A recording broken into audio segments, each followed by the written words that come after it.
Assalamualaikum warahmatullahi wabarakatuh. Kepada yang terhormat Ibu Darumi selaku Kepala Sekolah SD Negeri 2 Sragen yang kami hormati. Kepada Bapak Ibu Guru SD Negeri 2 Sragen yang kami hormati pula.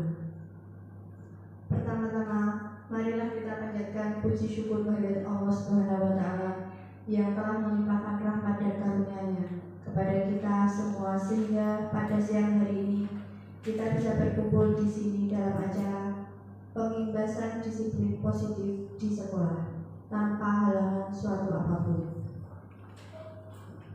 Bapak Ibu, di sini saya sebagai pembawa acara, perkenankanlah saya membacakan susunan acara yang akan kita lalui pada siang hari ini.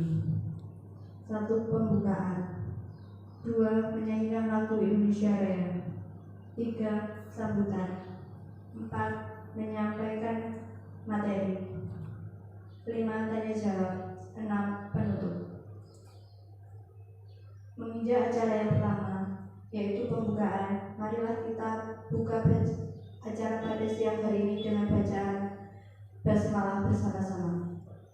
Bismillahirrahmanirrahim. Terima kasih.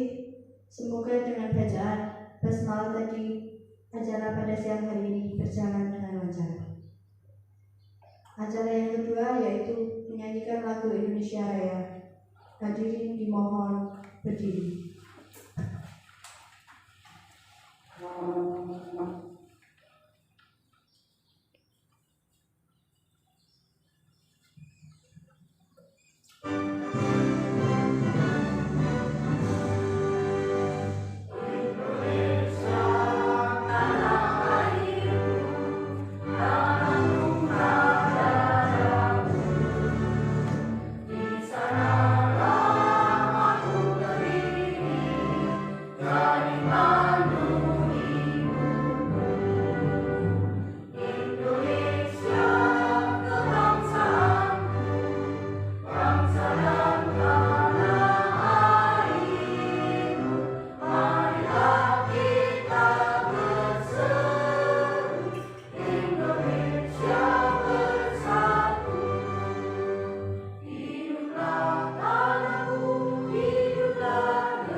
Hadirin dipersilakan duduk kembali.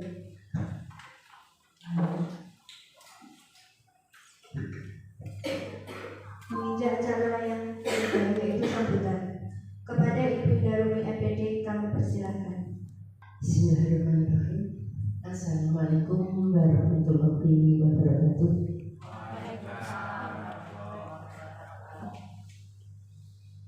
Yang berhormat Bapak Ibu Guru SDN 2 Sragen yang berbahagia.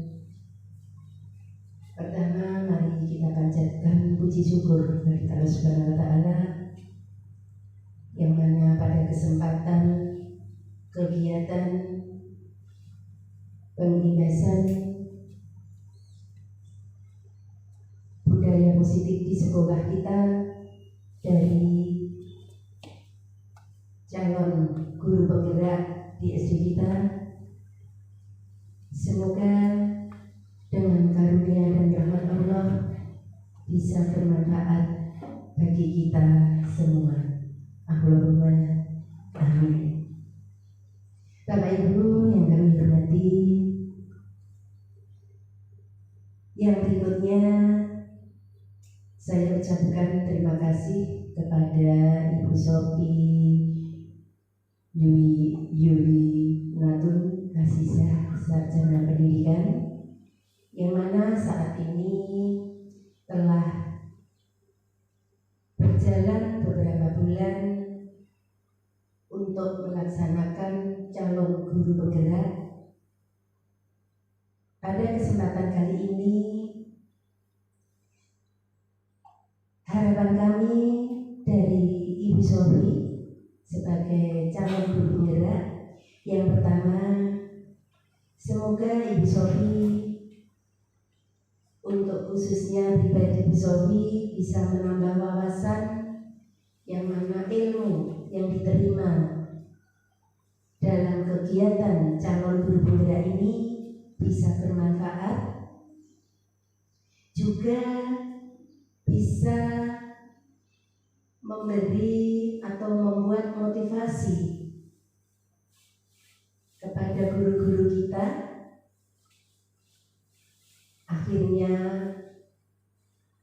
bisa berkembang untuk pendidikan atau kegiatan belajar mengajar di SD kita pada khususnya. Yang kedua, semoga Ibu Sophie sebagai calon guru penggerak ini bisa mengimplementasikan ilmunya yang didapat di lingkungan sekolah kita, sehingga guru-guru yang lain seperti guru junior kita bisa melaksanakan setelah nanti diadakan istilahnya pembiasan, atau bisa istilahnya sosialisasi atau penularan. Semoga guru-guru junior kita bisa meniru atau bisa mencontoh apa yang sudah didapat dari guru calon penggerak di SD kita. Saya kira itu harapan-harapan kami kepada Ibu Sophie. Selamat menjalankan tugas yang baik ini, dan Bapak Ibu guru semoga bisa mencontoh apa yang membuat pendidikan di SD kita, SD Negeri 2 Sragen, menjadi satu langkah lebih baik. Terima kasih, ada kurangnya mohon maaf. Bila taufiq wal hidayah. Wassalamualaikum warahmatullahi wabarakatuh. Waalaikumsalam warahmatullahi wabarakatuh. Terima kasih kami ucapkan. Menginjak acara yang keempat, yaitu penyampaian materi kepada Ibu Sophie, kami persilakan. Terima kasih atas waktunya. Assalamualaikum warahmatullahi wabarakatuh. Waalaikumsalam warahmatullahi wabarakatuh. Kepada Ibu selaku Kepala Sekolah SD Negeri Sragen 2 yang kami hormati, Bapak Ibu guru SD Negeri Sragen 2 yang kami hormati pula. Pertama-tama marilah kita panjatkan puji syukur kehadirat Allah Tuhan Yang Maha Esa, yang mana telah memberikan banyak sekali nikmat kepada kita semua, sehingga pada siang hari ini kita bisa bertatap muka untuk belajar bersama tentang budaya positif di sekolah. Bapak Ibu, kita akan belajar bersama tentang disiplin positif sebagai landasan budaya positif di sekolah.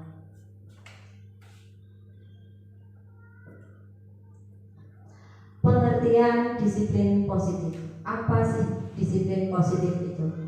Disiplin positif merupakan sebuah pendekatan yang dirancang untuk mengembangkan murid untuk menjadi pribadi dan anggota dari komunitas yang bertanggung jawab, penuh hormat, dan kritis. Disiplin positif mengajarkan keterampilan sosial dan kehidupan yang penting dengan cara yang sangat menghormati dan membesarkan hati, tidak hanya bagi murid, tetapi juga bagi orang dewasa, termasuk kita orang tua, guru, penyedia pendidikan anak, pekerja muda, dan lainnya. Tujuan disiplin positif. Disiplin positif di sini bertujuan untuk membangun kekuatan peserta didik daripada mengkritik kelemahan mereka dan menggunakan penguatan positif atau positive reinforcement untuk mempromosikan perilaku yang baik. Jadi di sini kita tidak boleh menyalahkan langsung peserta didik, tetapi kita membangun kekuatan apa yang ada dalam peserta didik. Untuk dapat mencapai hal tersebut, kita perlu memberikan murid panduan yang jelas. Pendekatan ini secara aktif mempromosikan partisipasi anak dan penyelesaian masalah di saat yang bersamaan juga mendorong orang dewasa, dalam hal ini yaitu pendidik, untuk menjadi panutan positif bagi anak-anak muda dalam perjalanan tumbuh kembang mereka. Di sini kita dituntut sebagai guru, kita harus memberikan contoh kepada peserta didik. Karena apa? Karena dengan contoh itu peserta didik dapat dengan mudah mengerti apa yang kita maksud, apa yang kita mau. Berbeda kalau hanya peserta didik tidak kita beri contoh, hanya omongan saja, tentu akan tidak masuk. Apalagi kita di SD yang notabene peserta didik itu memang usia masih mengamati. Jadi kalau mereka mengamati, kita memberikan contoh, kemudian mereka mengamati, maka dengan mudah mereka juga akan melaksanakan. Kemudian kriteria utama disiplin positif. Nah, kriteria apa saja sih yang ada di disiplin positif itu? Di sini kriterianya adalah yang pertama, bersikap baik dan tegas di saat yang bersamaan, menunjukkan sikap hormat dan memberi semangat.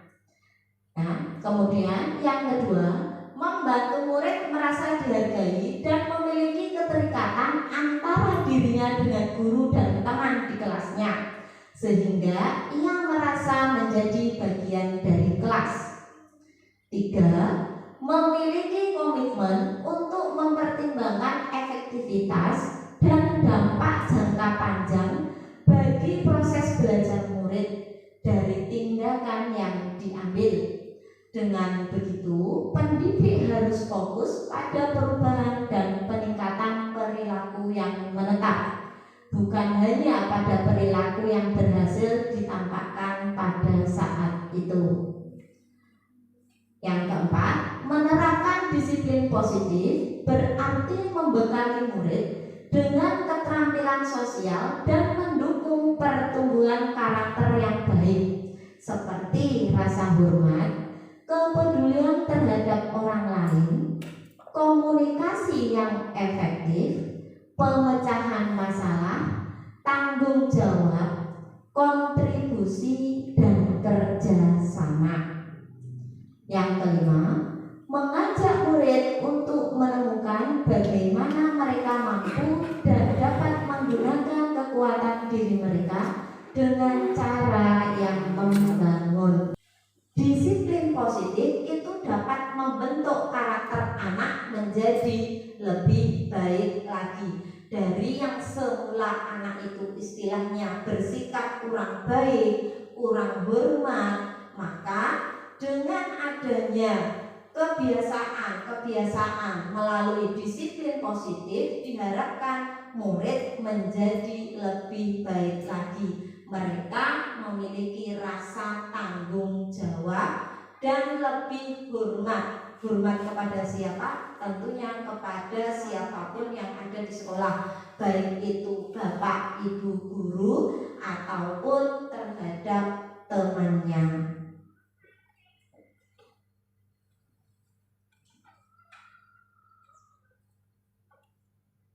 Penerapan disiplin positif di sekolah. Nah,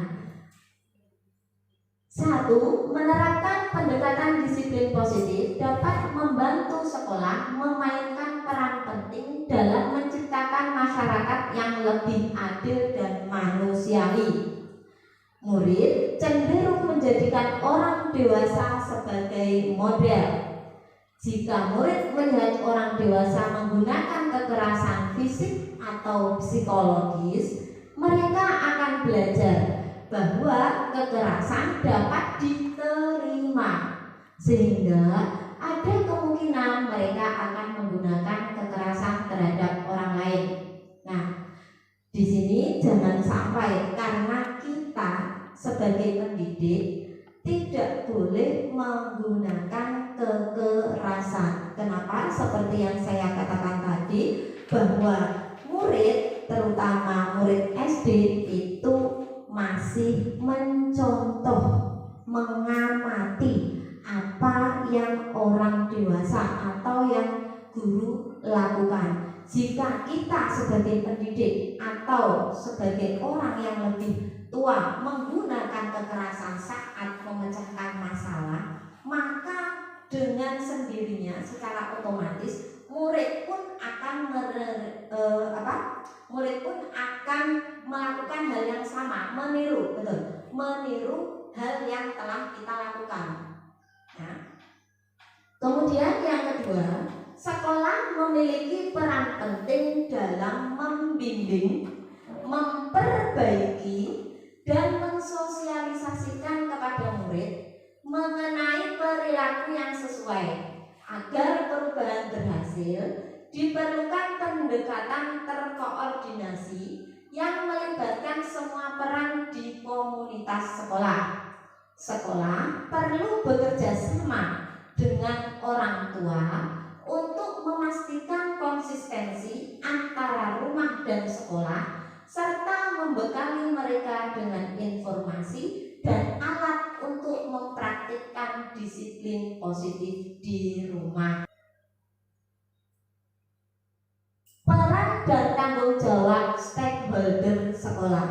Nah, peran dan tanggung jawab seorang guru yaitu memiliki peran kunci dalam pengembangan disiplin positif dengan menciptakan ruang kelas yang berpusat pada peserta didik. Nah, kita harus memfasilitasi peserta didik agar peserta didik itu mendapatkan pengajaran yang berpihak dan berpusat pada peserta didik, sehingga mereka dapat mengembangkan potensi yang mereka miliki karena mereka merasa senang belajar di lingkungan sekolah.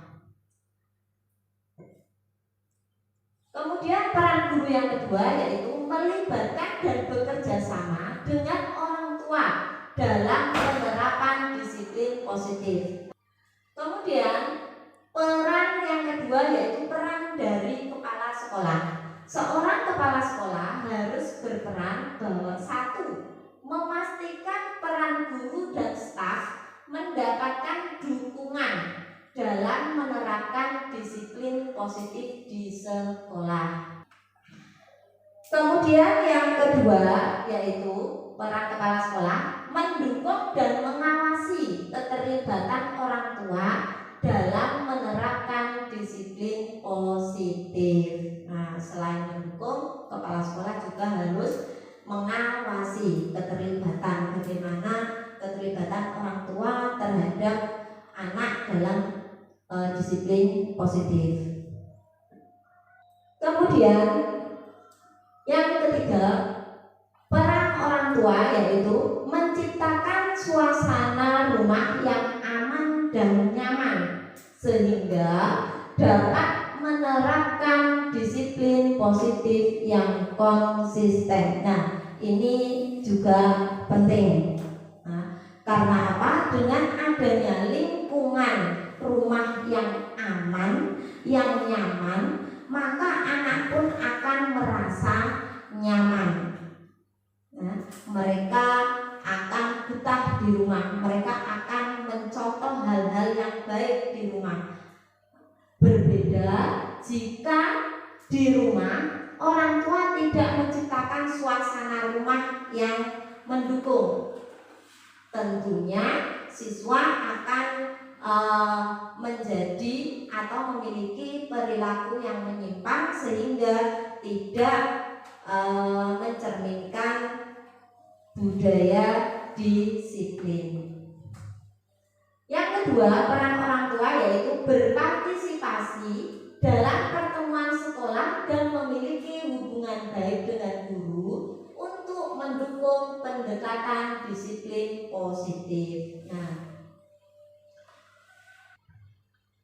kemudian untuk menciptakan budaya positif, maka kita perlu mengetahui yang namanya posisi kontrol. Nah, posisi kontrol di sini ada 5 macam. Yang pertama yaitu posisi kontrol sebagai penghukum. Seorang penghukum bisa menggunakan hukuman fisik maupun verbal. Orang-orang yang menjalankan posisi penghukum senantiasa mengatakan bahwa sekolah memerlukan sistem atau alat yang dapat lebih menekan murid-murid lebih dalam lagi. Nah, mungkin posisi penghukum ini sudah sering kadang kita lakukan, tidak sering, kadang kita lakukan. Kita menghukum anak, tetapi mungkin kita ingin anak seperti yang apa kita inginkan. Kita ingin anak menjadi disiplin, kita ingin anak menjadi lebih bertanggung jawab. Tetapi tanpa kita sadari kadang posisi kita sebagai penghukum. Di sini ciri-cirinya jika kita menjadi seorang penghukum itu ada kata-kata patuhi aturan saya atau awas. Nah, biasanya menggunakan kata awas. Awas kamu bila kamu tidak menurut dengan bapak ibu guru. Awas kamu bila kamu tidak mengerjakan PR, kamu akan bu guru hukum, dan sebagainya. Kemudian menggunakan kalimat kamu selalu saja salah.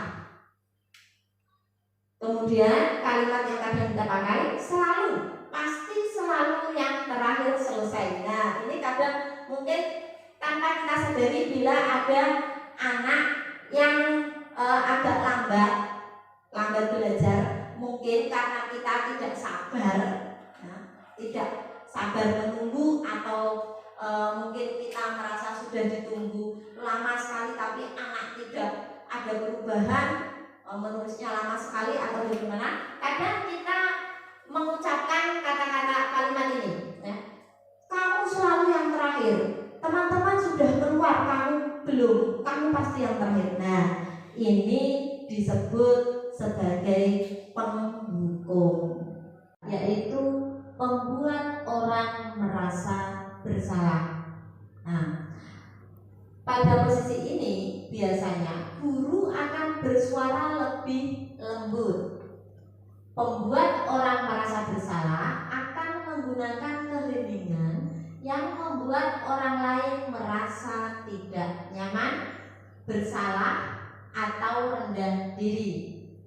Kata-kata yang keluar dengan lembut akan seperti Ibu sangat kecewa sekali dengan kamu. Berapa kali Bapak harus memberitahu kamu ya? Gimana coba kalau orang tua kamu tahu kamu berbuat begini? Di posisi ini, murid akan memiliki penilaian diri yang buruk tentang diri mereka. Murid merasa tidak berharga dan telah mengecewakan orang-orang disayanginya.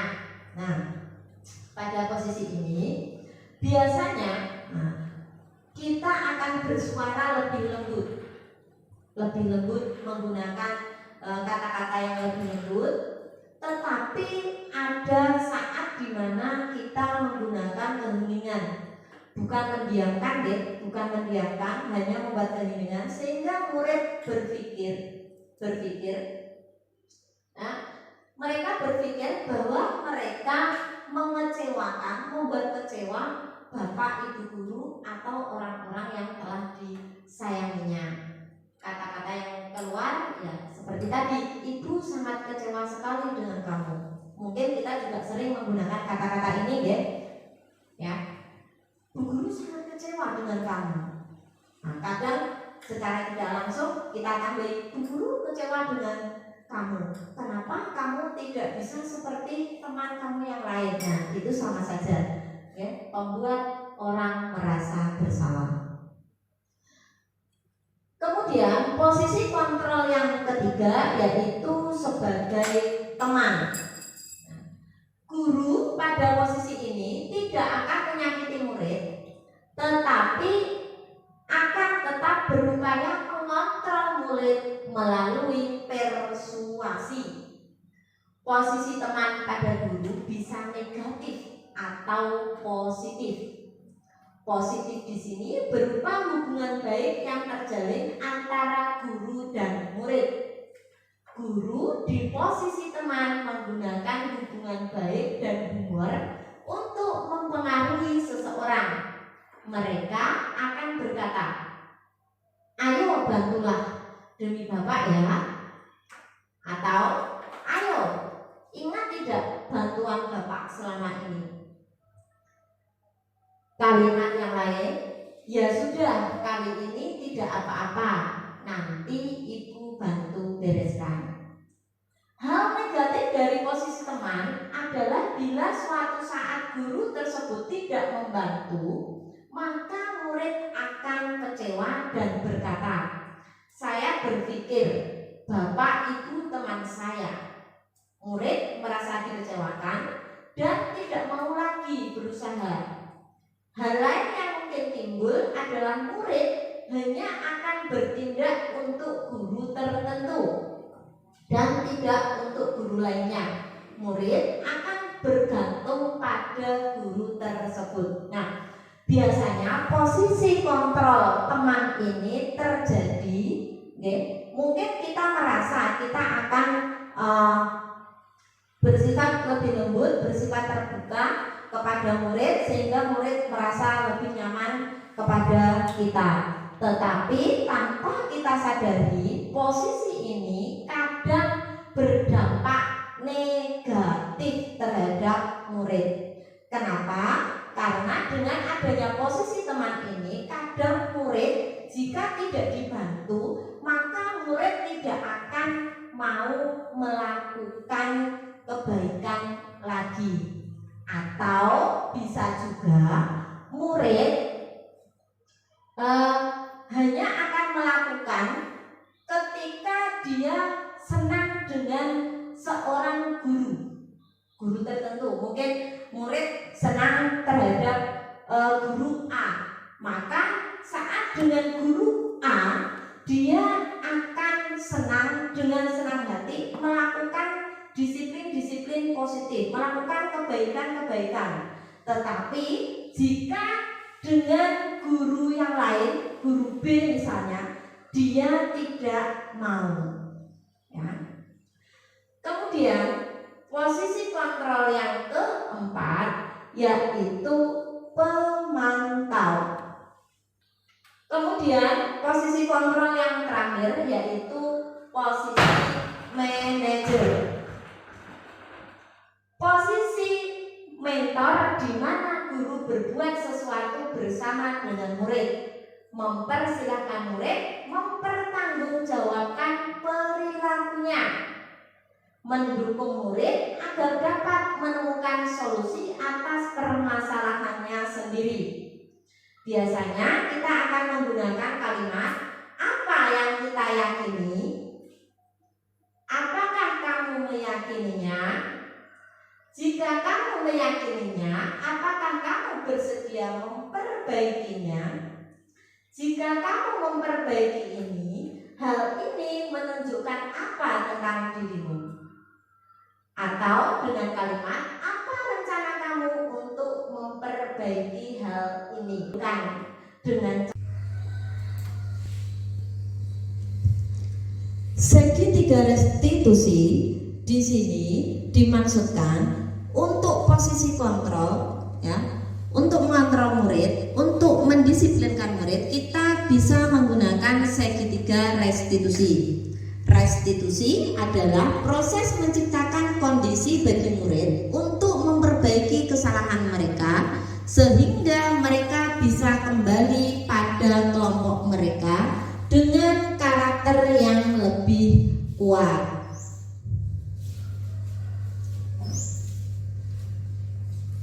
Dalam menjalankan segitiga restitusi ada 3 langkah. Langkah yang pertama yaitu menstabilkan identitas, stabilize the identity. Caranya bagaimana? Caranya yaitu dengan mengatakan kalimat-kalimat berikut ini. Berbuat salah itu tidak apa-apa. Tidak ada manusia yang sempurna. Saya juga pernah melakukan kesalahan seperti itu. Kita bisa menyelesaikan masalah ini. Bapak Ibu tidak tertarik mencari siapa yang salah, tapi Bapak Ibu ingin mencari solusi dari permasalahan ini. Kemudian kamu berhak merasa begitu. Apakah kamu sedang menjadi teman yang baik buat dirimu sendiri? Nah, ini adalah kata-kata untuk menstabilkan identitas. Istilahnya kalau dalam bahasa Jawa itu ngelarang murid dulu. Mereka emosi, kemudian kita redamkan dulu dengan kata-kata yang seperti ini. Yang kedua, langkah yang kedua yaitu validasi tindakan yang salah. Dalam validasi tindakan yang salah, kita bisa menggunakan kalimat-kalimat seperti di bawah ini. Padahal kamu bisa melakukan yang lebih buruk dari ini ya. Kamu pasti punya alasan mengapa melakukan hal itu. Kamu patut bangga pada dirimu sendiri karena kamu telah melindungi sesuatu yang penting buatmu. Kamu boleh mempertahankan sikap itu, tapi kamu harus menambahkan sikap yang baru. Nah, di sini kita mulai permasalahannya apa, kita istilahnya dicari. Kenapa sih kamu melakukan hal itu? Nah, di sini divalidasi tindakan yang salah ini. Kemudian yang ketiga yaitu menanyakan keyakinan kelas. Pertanyaan yang bisa digunakan untuk menanyakan keyakinan kelas yaitu apa yang kita percaya sebagai kelas atau keluarga. Apa nilai-nilai umum yang telah kita sepakati? Apa bayangan kita tentang kelas yang ideal? Kamu mau jadi orang yang seperti apa? Nah, di sini menanyakan keyakinan kelas adalah saat murid melanggar keyakinan kelas, kita ingatkan kembali ya, tentang aturan-aturan atau keyakinan kelas yang telah dibuat sebelumnya. Nah, di sini ada sedikit video penerapan tentang segitiga restitusi. Lisa, Lutfi, kemarin Bu Sofi mendapat laporan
kembalikan.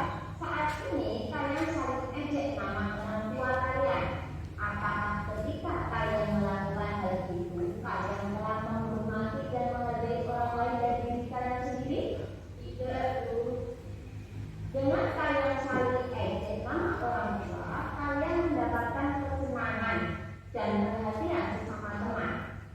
Namun menurut Ibu, ada cara lain untuk mendapatkan kesenangan dan perhatian dengan tetap saling menghormati dan menghargai terhadap orang lain dan diri sendiri. Menurut kalian, bagaimana caranya?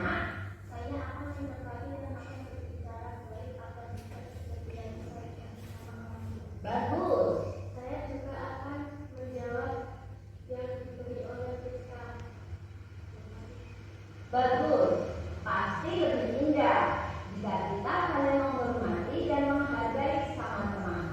Baiklah, mari kita saling bersikap menghormati dan menghargai sesama teman dan diri sendiri dimanapun kita berada.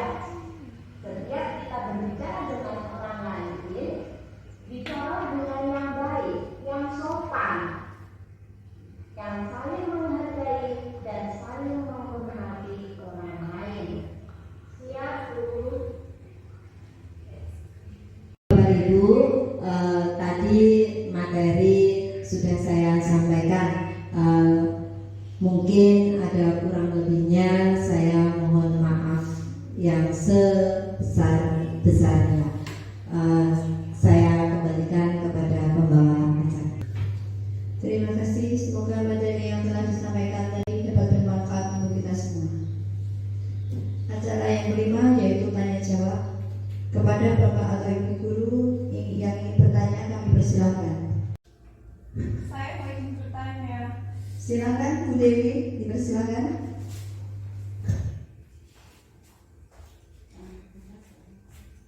Enggak.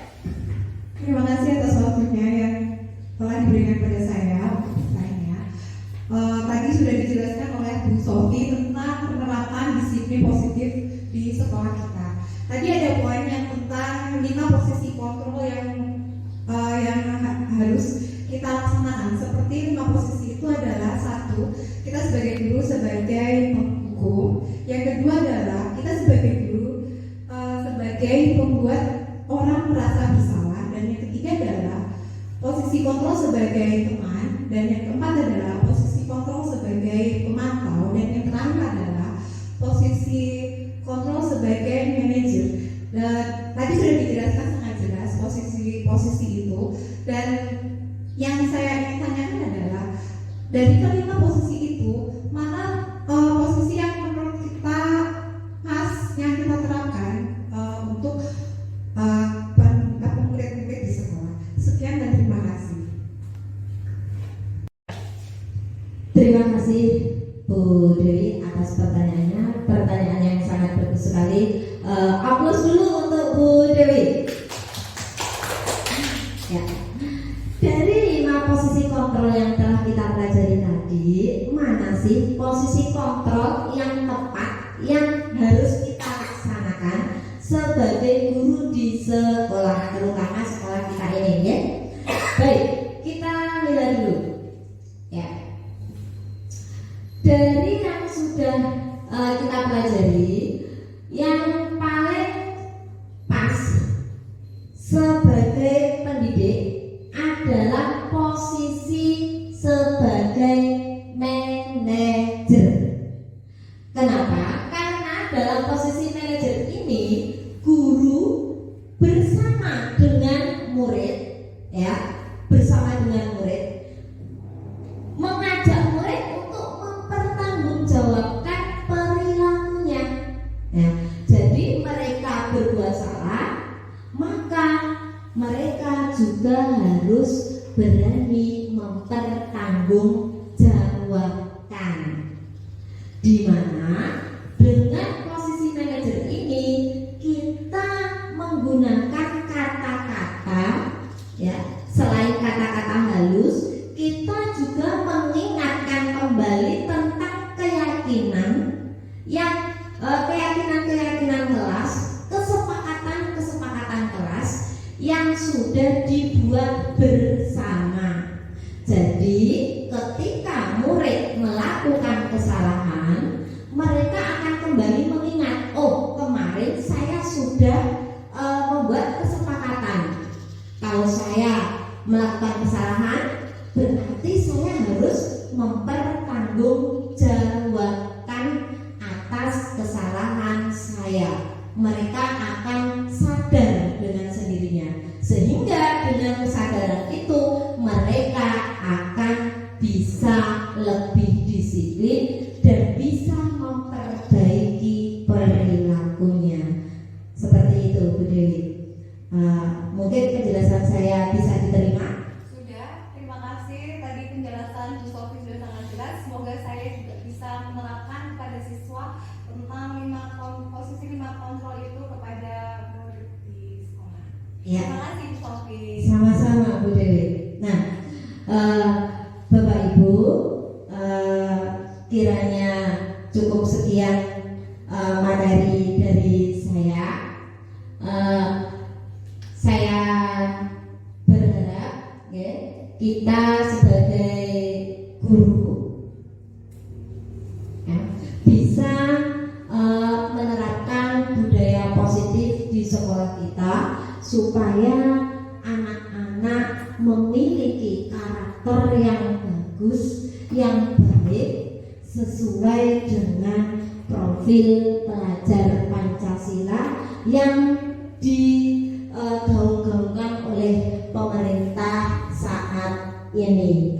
Okay. Saya berharap materi yang saya berikan kali ini bisa bermanfaat. Kita belajar bersama agar bisa membangun SD kita supaya lebih baik lagi, lebih maju lagi, dimulai dari diri kita yang memberi contoh kepada murid tanpa hukuman, sehingga anak merasa nyaman, aman saat di sekolah. Ya, karena dengan anak merasa nyaman, aman di sekolah, mereka akan menjadi pribadi yang baik. Tentunya diawali dengan diri kita memberi contoh terlebih dahulu, memberi contoh yang baik. Sekian dari saya. Wassalamualaikum warahmatullahi wabarakatuh. Acara selanjutnya yaitu penutup. Mari kita tutup acara ini dengan bacaan hamdalah bersama-sama.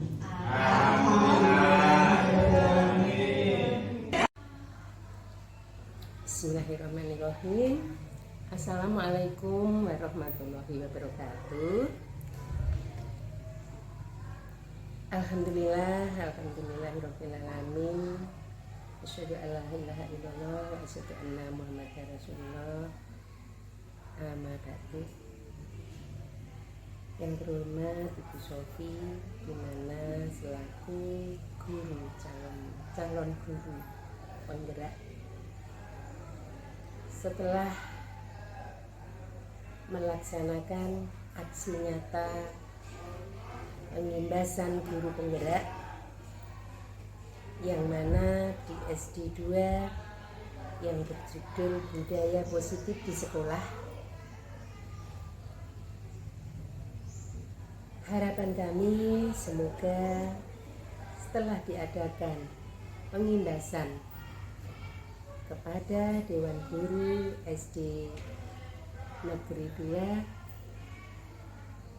bisa memotivasi para guru yang ada di SD 2 Sragen, juga kepada anak-anak dan karyawan semuanya, yang mana intinya meningkatkan budaya positif di sekolah. Ibu Sofi yang telah belajar di guru penggerak, kami selaku kepala sekolah hanya bisa mendoakan semoga ilmu-ilmu yang telah diterima Ibu Sofi dalam kegiatan guru penggerak ini bisa bermanfaat bagi diri Ibu Sofi sendiri, juga kepada Bapak Ibu guru, karyawan, dan siswa yang ada di SDN 2 Sragen. Sehingga dalam pembelajarannya, dalam tingkah laku, karakter anak bisa berkembang sesuai harapan pemerintah, yaitu kurikulum Merdeka bisa berjalan dengan lancar dengan adanya salah satu guru penggerak di sini sebagai motivasi, sehingga guru-guru juga akan bisa berubah sesuai harapan pemerintah. Ibu Sofi yang kami hormati, semangat tetap bekerja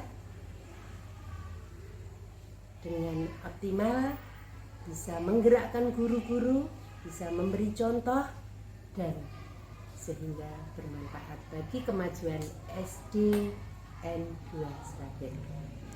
Berkata cukup sekian, tetap semangat. Bila taufik wal hidayah. Wassalamualaikum warahmatullahi wabarakatuh. Dengan adanya pengimbasan disiplin positif di sekolah, saya merasa sangat senang karena menambah wawasan saya tentang bagaimana cara menanamkan karakter siswa untuk mewujudkan profil pelajar Pancasila dengan cara memberikan contoh nyata kepada siswa, sehingga siswa dapat meniru disiplin tersebut, sehingga siswa dapat melaksanakan disiplin dengan penuh kesadaran dan penuh tanggung jawab.